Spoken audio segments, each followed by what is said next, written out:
apabila mengecek baduto panjang saya. Kalau sekali-sekali baduto tidak kan? Iya kan? Kau tidak sekali-sekali do bakal panjang saya baduto menutup duto dengan duto.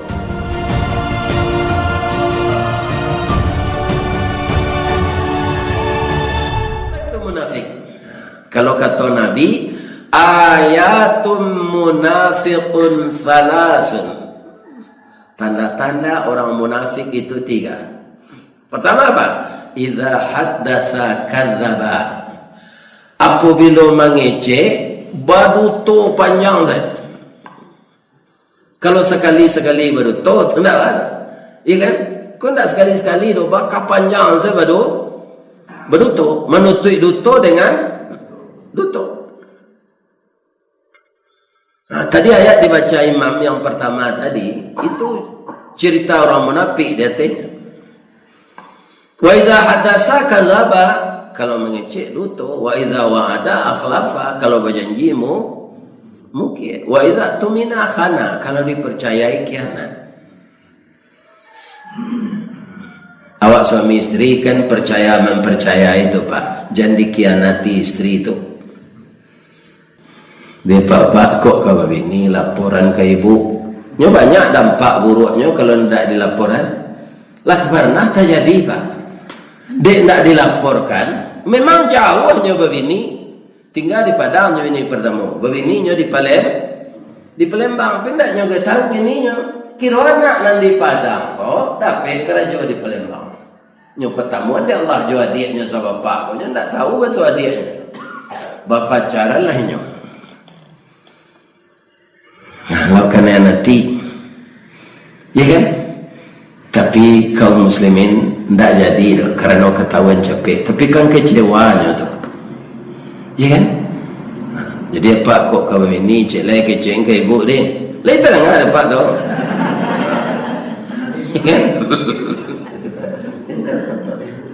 Jangan bini seorang tu.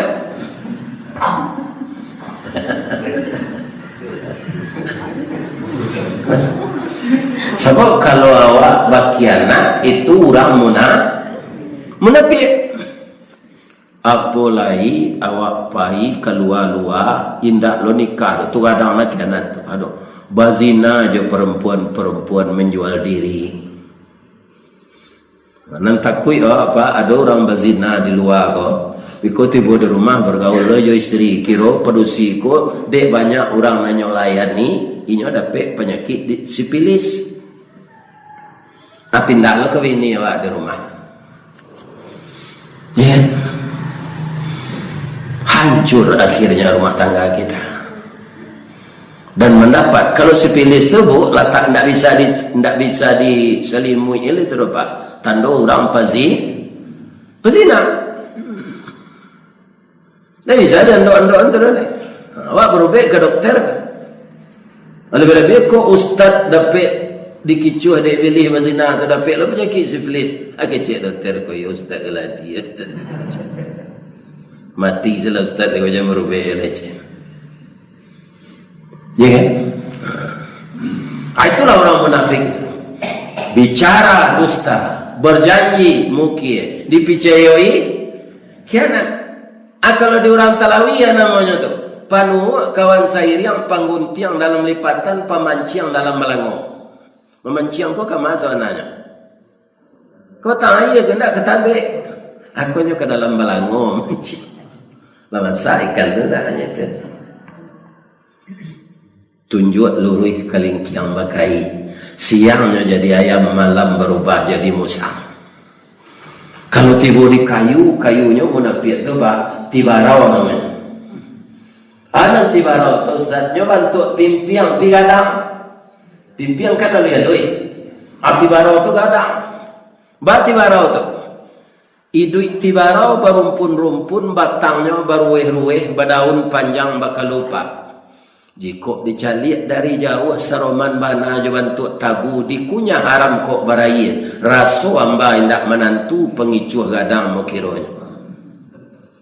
Masuk ketek sebantuk jaguang di silau indak berbuah bungo salah indak menangguh. Kalau inyo tumbuh di lereng atau di tanah ketinggian capek terbuka rasionya. Kok barambui angin kemudian tibara lama dok mudiat berkisah angin kailie inyo lama dok ilie pulo. Kate iyo ke bawah iyo anggu iyo geliang pun iyo haji iyo korupsi iyo. Haji iyo. Nah, itu orang Nabi. Semenjak kapan adanya orang munafik di zaman Rasulullah? Semenjak Nabi pindah ke Madinah. Di Makkah dulu ada orang munafik itu. Siapa namanya? Abdullah bin Ubay bin Salul. Dia hormat ke Nabi tapi di dalam hatinya mengerutuk ke Nabi. Atau nama munafik. Ibu-ibu ni nak ngerutuk hati kamu begini tu.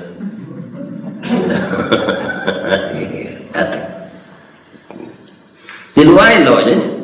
Bamang kau itu, Abdullah bin Ubay ini memang tokoh pintar.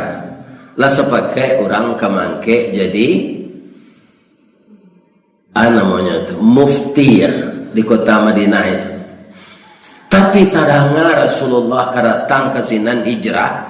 Oranglah tahu Rasulullah kok orang jujur, berpindahlah pilihan orang ke Nabi.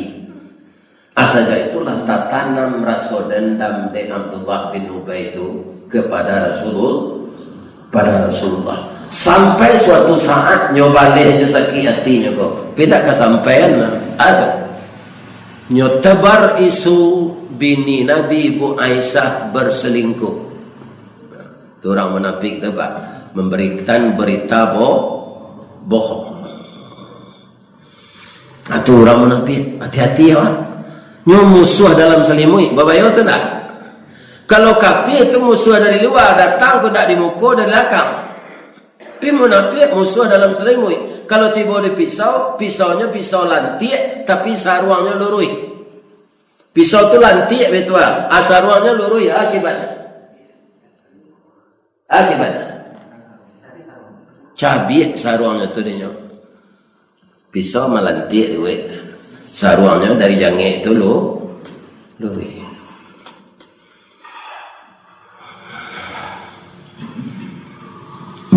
Ceritanya nyaman fitnah istri Nabi itu Pak Ustaz. Ada perang namanya dulu di zaman Nabi, perang Khandak. Khandak itu pari. Digali tanah gua sejauh 20 meter, lawihnya 15 meter. Orang musyrik tidak tahu tu. Setiap kuda mereka lalu ke sinan, tetap masuk ke dalam pari. Tak bisa keluar. Ya kan? Apa kata ibu-ibu ketika itu kepada Rasulullah? Ya Rasul, kami di rumah-rumah saya memasak. Pagilolo kami ke berjuang di jalan Allah. Memasakan suami jo anak itulah sah mau berjuang di jalan Allah. Ibu-ibu kalau ikhlas membuat segala samba untuk suami. Tuna rancak mana tanyuan. Samba nang kelama diudah kini. Ya kan? Ada seorang perempuan begitu Pak. Dia tidak bikin samba sebelum bertanya ke suaminya anu kelama. Ya kan? Atau dia teh mejanya masih ancam bui kudoje. Ya kan? Itu atau? Ya kan? Lah sudah suaminya makan kok. Dah lama sambah tadi. Indah ke suami. Alacui yang bodah. Hanya suruh suaminya melacuinya. Supaya sambah kau lebih lama dan ketibu. Lihat ibu-ibu itu. Ya kan? Kau tak lama carilah kelapau tu lah panik dia membuat tadi macam. Ia makan di lapau tu suami kau lah. Tunya cari bini je lah. Wah itu saja. Jadi ikhlaslah mengurus suami itu jihad fisabilillah. Itulah yo tu ya Rasul izin Allah kami pai parang. Semua je laki-laki. Seindah-indahnya kami merawat tentara dan luko bekoj. Kata Nabi mau pakailah kami dulu. Bermusyawarahlah Nabi dengan sahabat. Jadi apa saja pekerjaan kita harus musyawarah. Pantunnya si kawana Pak. Pantun musyawarah. Sawah lunto jalan kasala, iya atau salah? Aduh. Kadurian membali katalawi membali sirik. Ube kapalo naknyo siye. Minangkabau nanti golua aluran datuk para patih inyo barajo kamu pakai. Jangan diputuin seorang Pak. Mu pakai dulu. Lah boleh aye ke pembuluan, lah rancak kato jo mau pakai, sapakai mangko menjadi. Boleh ibu-ibu pai parang, tapi syaratnya dua. Pertama, ndak boleh memakai perhiasan. Ibu-ibu kan suka memakai perhiasan ke Pak. Ndak temui galau di tangannya lelah teliang sampai ralit. Hanya pakai di kaki deh. Galau masa kadang pelat becak dah. Tapi itu tidak ditelawi itu di tempat lain.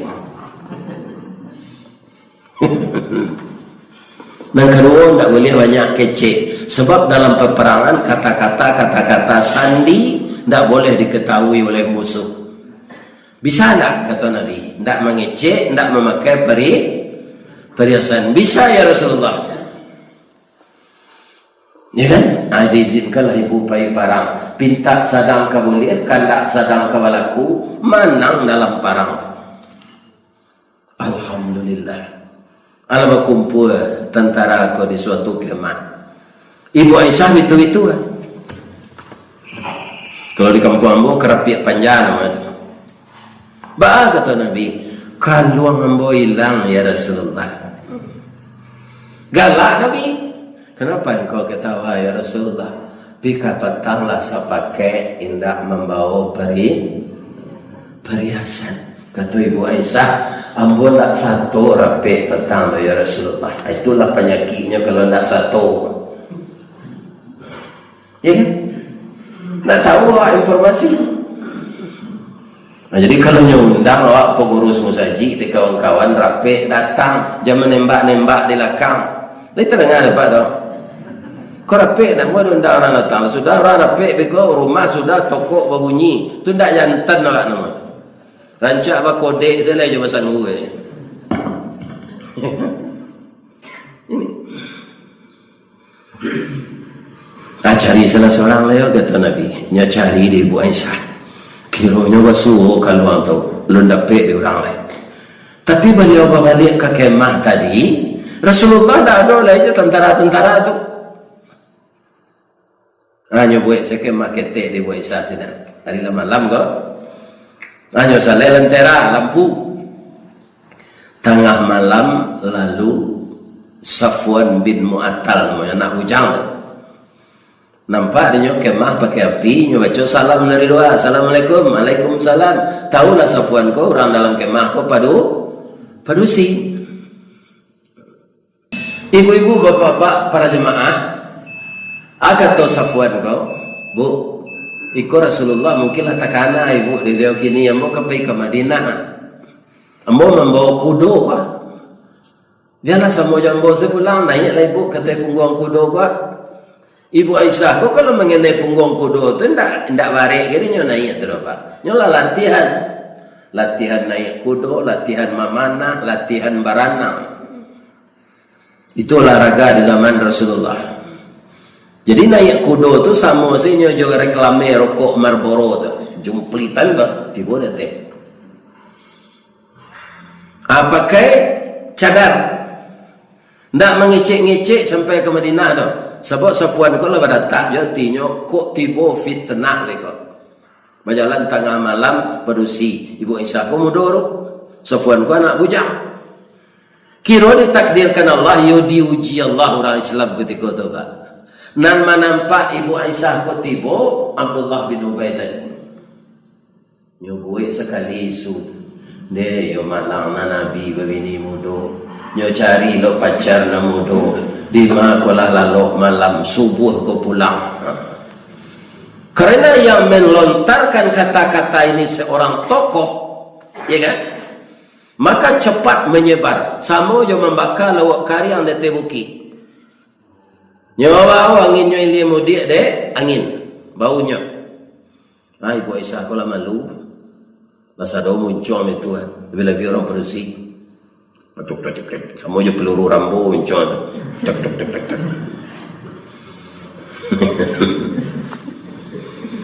Rasulullah bagus ketika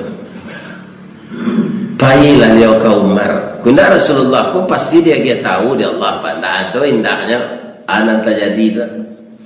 Tapi salahku kita bakawan sahabat bayo-yo je teman datang dia ke Umar.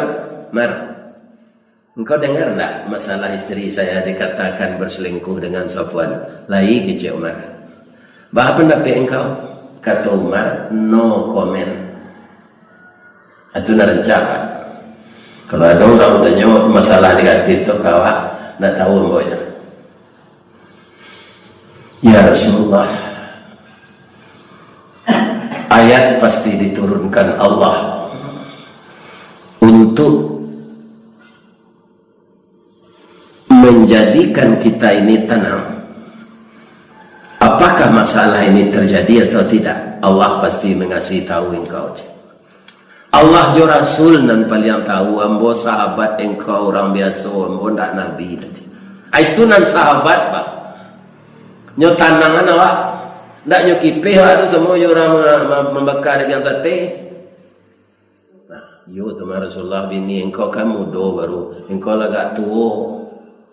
Nyo cari na mudo lo pasangannya cari enselah. Besok kita cari na lain atau tukang kipih kan. Ya kan? Nyo di tanangan. Ya kan? Nah, 2 hari sudah turun Al-Quran. Ya kan? Surah Nur ayat 20 ayat 2 balik. Kalau datang suatu berita, kenapa orang mukmin tidak tidak berbaik sangka saja? Kenapa cepat buruk sangka? Sedangkan berita itu belum jelas. Kalau memang berita itu terjadi, adakah saksi 4 orang? Bi arba'ati syuhada. Apa ini Nabi Umar bin Khattab ke rumah Abdullah bin Ubay. Namanya orang munafik itu mulutnya manis. Nampak Rasulullah je Umar nyoba lari turun. Ya Rasulullah, naik ke rumah lo je. Ubay kopi ginseng, jus pinang. Ya, minum lo Rasulullah. Kami salah tanya Abdullah, benarkah engkau melihat istri saya berselingkuh dengan Safwan? Iyo, subuh-subuh pulang. Ya, ada tak? Engkau punya saksi. Sebentar kau turun ayat. Saksi tidak ada yang bodoh ya Rasulullah. Kalau tidak ada saksi, berani engkau bersumpah. Mendengar kau bersumpah tu Pak, retik Abdullah bin Ubay. Nyo minta izin keluar, nyo ambil kudonya ke kandang, nyo lari ke padang gantian dari Talawi. Aturan munafik itu Pak, lempar batu sembunyi tangan. Ini kita yang berhati-hati. Ya kan? Pertama, tetaplah belajar, jangan puas dengan ilmu yang ada. Yang kedua, banyaklah berbaik sangka dan berhati-hatilah dengan orang munafik. Al-Quran kalau diamalkan kita akan aman. Tidak kacau negari kalau Al-Quran masing-masing awak mengamalkan. Itulah tausiah kita pagi ini. Mudah-mudahan bermanfaat untuk kita bersama. Kalau ada yang salah, itu semuanya dari saya. Yang benar dari Allah. Kesalahan itu kita memuji Allah dan minta ampun kepadanya. Subhanaka Allahumma Rabbana wa bihamdika asyhadu an la ilaha illa anta astaghfiruka wa atubu ilaih. Banyak maaf. Bebantu lambo cik tu di mana jalan kaguguat dakik pasar padang luar, sungai Tanang di Bukit Tinggi, tasabui ayahnya jania. Di mana cako pintu ke masuk, sinan lo pintu ke keluar, lapeh lah kami jo Pak Abbas, jo hati dan suci jo mukonanya ni. Piambo pai sudah makan. Kalau makan lelah pai sekali. Banyak maaf. Assalamualaikum warahmatullahi wabarakatuh.